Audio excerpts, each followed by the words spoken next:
My fiancé texted, "Wedding still on, but I'm spending the last few nights before with my ex for closure." I replied, "Do what you need to do." Then I called the venue and canceled everything. She found out at her bachelorette party when the venue called her about the cancellation. And then I, 29 male, got the text from my fiancée, Brooke, 27, on a Wednesday afternoon while I was at work. We were supposed to get married that Saturday, 3 days away. The full message read, "Hey babe, just wanted to be transparent with you. Derek reached out and we've been talking. He's going through a rough time with his dad's cancer diagnosis and needs support. I'm going to spend Thursday and Friday night at his place, just for closure before our big day. Nothing will happen, I promise. The wedding's still on. Love you, Derek." Her ex of 4 years, who she'd sworn she was completely over when we started dating 2 years ago. I read it 3 times, then I typed back, "Do what you need to do." She responded immediately, "OMG, you're the best. I knew you'd understand. This is why I'm marrying you. So mature and secure. Can't wait to be your wife on Saturday." I put my phone down and stared at my computer screen for about 5 minutes. Then I picked it back up and started making calls. First call, the venue. "Hi, this is Thomas Reed. I have a wedding booked for this Saturday. I need to cancel it." The coordinator sounded shocked. "Oh my, is everything okay?" "You'll lose your deposit. That's fine. Cancel everything. The catering, the flowers, the DJ, all of it." "Sir, are you sure?" "That's nearly I'm sure." "Please process the cancellation immediately." Second call, the honeymoon resort in Hawaii. "Canceled. Lost another deposit. Didn't care." Third call, my best man Jordan. "Dude, wedding's off. Can you let the groomsmen know what?" "What happened?" I forwarded him the text. He was quiet for a long moment then. "That she really thought you'd be cool with that, apparently. What do you need me to do?" "Already handled it. Just let the guys know." By 6 p.m. everything was canceled. I'd already moved my stuff out of our apartment while she was at work. Her bachelorette party was that night. Convenient timing.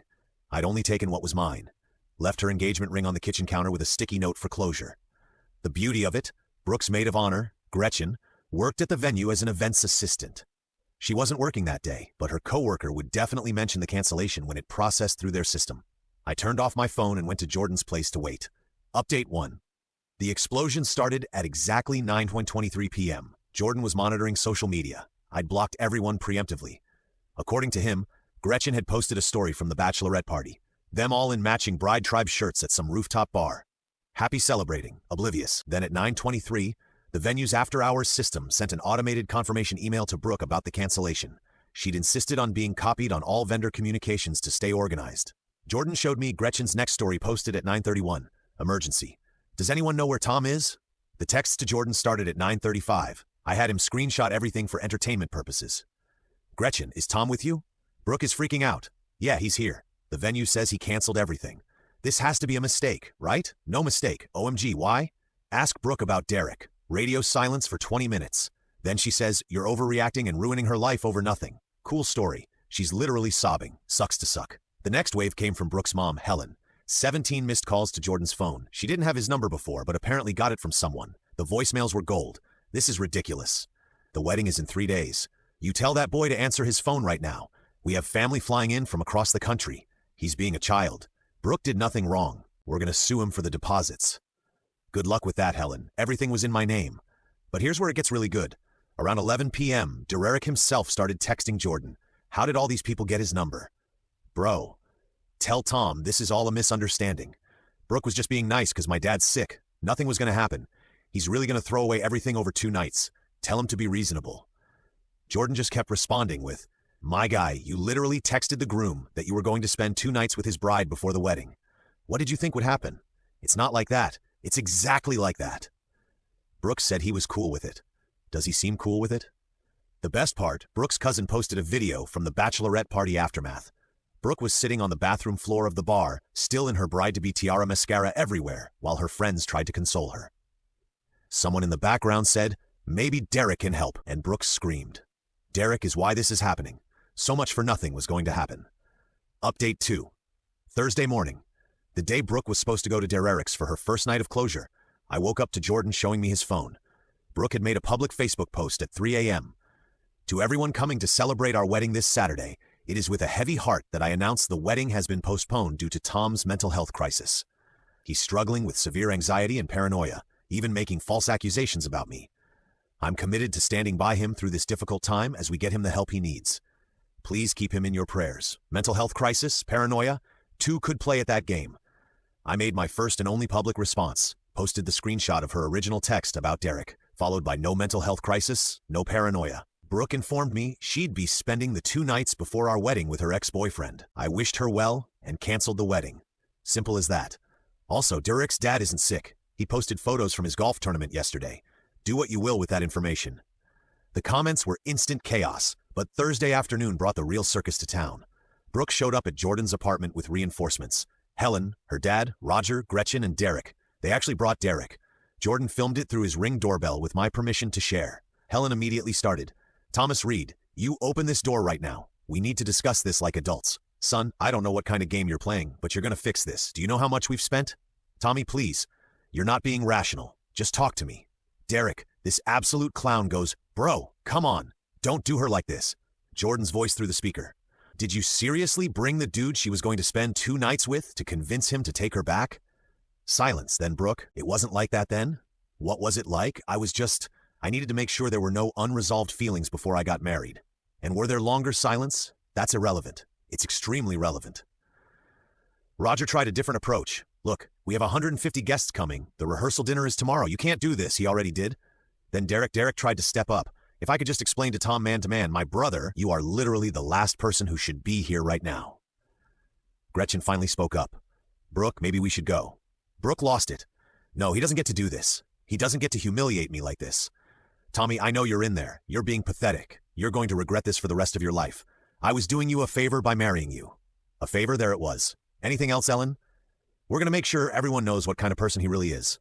Cool. Tom already posted the receipts. Anything else? They stood there for another 10 minutes making threats before building security showed up and escorted them out. But the Thursday night update was the best. Brooke went to Derek's apartment anyway. Posted a story from his couch with wine glasses visible. Sometimes the universe shows you where you're really meant to be. Guess the wedding being canceled didn't affect those closure plans. Update 3. Friday morning started with a call from the country club where the rehearsal dinner was supposed to be. Brooke was there with Helen demanding they honor the reservation, even though I'd canceled it. The manager called me because I was the account holder. Mr. Reed, there seems to be some confusion. Miss Patterson is here insisting the dinner is still happening. There's no confusion. It's canceled. She's saying she'll pay for it herself. That's fine, but it needs to be a new reservation. The Reed-Patterson rehearsal dinner is canceled. Understood. Oh, and sir, she asked us to charge your card for her new reservation. When we explained we couldn't do that, she became upset. I heard screaming in the background. Is that her now? I'm afraid so. She's demanding to speak to you. I'm good, thanks. Have a nice day. An hour later, Roger called from a different number. I'd blocked his. Tom, this is Roger. I'm at the country club. They're calling the police on Brooke and Helen. Is this really what you want?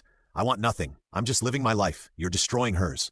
She made her choices over 2 nights. You're ending everything over a text about 2 nights. Roger, did she tell you she posted from Derek's apartment last night after the wedding was already canceled? Silence. Yeah, I saw that too. Still think I'm overreacting?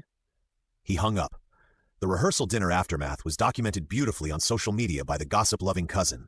Apparently, Brooke and Helen tried to host an alternative celebration at a restaurant.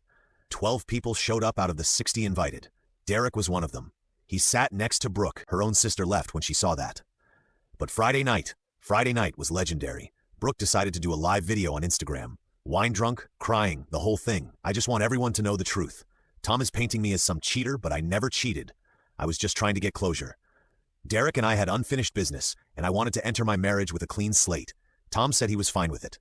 Someone commented, "Girl, you're literally at Derek's apartment right now."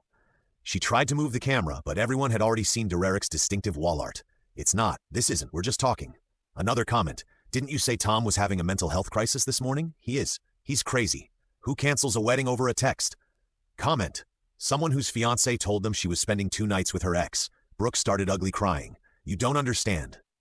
Derek and I have history. Tom never understood that connection.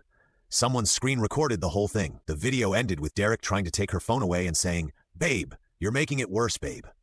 Update 4. I woke up at the resort in the mountains. Yeah, I went on a solo trip instead. Peaceful, beautiful, no drama. Jordan kept me updated though. The venue had apparently become a circus. Despite everything being canceled, about 30 guests showed up because Brooke and Helen had been telling people it was just postponed and to come anyway. Bork, a celebration of love. The venue was hosting a different event, a corporate retreat. So there were Brooke's confused relatives in formal wear wandering around while tech bros had their team-building exercises. Helen tried to strong-arm the venue into giving them a space. The venue manager called the police again. Brooke's sister, Diana, the one who left the rehearsal dinner, texted Jordan. This is insane. Mom and Brooke are trying to convince people Tom had a psychotic break. Meanwhile, Brooke's been at Derek's since Wednesday. Dad found out Derek's been divorced twice and owns nothing. No house, no car, nothing. But Brooke's acting like he's her soulmate. I'm so embarrassed. The plot twist. Derek's sick dad who started this whole thing. He showed up at the venue because he thought his son was getting married. Derek had apparently told him that when he found out the truth that Derek had broken up an engagement and his supposed cancer was being used as a lie, he lost it in front of everyone. You told people I had cancer to sleep with an engaged woman. I raised you better than this. Brooke tried to intervene. It's not his fault. Tom overreacted. Derek's dad turned to her. You're engaged to another man and spending nights at my son's apartment. You're both trash chefs. Sorry. I mean, perfect timing. Saturday night, Brooke tried one last desperate play. She showed up at the apartment we used to share. She still had her tea because I'm not on the lease. I'd just been paying half the rent. She texted me a photo of her in her wedding dress. The wedding dress. Standing in what used to be our bedroom. This could have been our night. I'm here if you want to talk, I replied. You should check your email. I'd sent her notice that I'd already informed the landlord I'd moved out and wouldn't be paying next month's rent. She couldn't afford it solo. You can't do this. Did it. Good luck with everything. Where am I supposed to live? Derek seems comfortable. She sent 43 voice messages. I didn't listen to any of them. Final update. The fallout has been spectacular. Brooke and Derek are officially together. They moved in together after she got evicted. She couldn't make rent into his studio apartment in his mom's basement. Yeah, Helen and Roger are getting divorced. Turns out Roger was furious when he learned the truth about Derek not being some successful guy Brooke painted him as. He also discovered Helen had been encouraging the whole closure thing because she thought Derek had money from a settlement. When Roger confronted her, Helen admitted she'd never liked me because I wasn't ambitious enough. I'm a software developer making 6 figures, but okay. Roger sent me an apology email. Tom, I'm sorry. I failed as a father. I should have raised her better. You dodged a bullet. I wish I had your courage to walk away. Derek's dad reached out too. Kid, I'm sorry my son is a disappointment. You seem like a good man. His mother and I are cutting him off until he grows up. The best part, Brooke's been trying to plan a wedding with Derek. She called the same venue to book it. They declined. She tried 3 other venues in the area. Turns out they all have a blacklist for problematic clients. And Helen's 2 police incidents got them on it. Her cousin, the one who kept posting everything, told Jordan that Brookie's been complaining that Derek won't propose. He keeps saying, we don't need a piece of paper, and what we have is beyond marriage. She threw a fit at Thanksgiving when Derek mentioned he doesn't believe in marriage anymore after his 2 divorces. According to Diana, Brooke screamed, you ruined my life for nothing. Derek's response, I thought you loved me for me, not for a wedding. They're still together miserably from what I hear. She keeps trying to make it look perfect on social media, but people have caught Derek on dating apps. She pretends not to know. As for me, I'm doing great. Got promoted at work. Turns out not having wedding stress improved my performance. Started dating Elise from my rock climbing group. She thinks the whole story is hilarious and says she would have done the same thing. We're taking things slow. No rush, no pressure, no ex-boyfriends needing closure. Funny thing, I ran into Gretchen at a coffee shop last week. She apologized for her part in everything. Said Brooke had been texting Derek for months before that Wednesday, planning their closure nights. She'd even bought special lingerie for it. Gretchen had tried to talk her out of it, but Brooke was convinced I was too much of a pushover to do anything about it.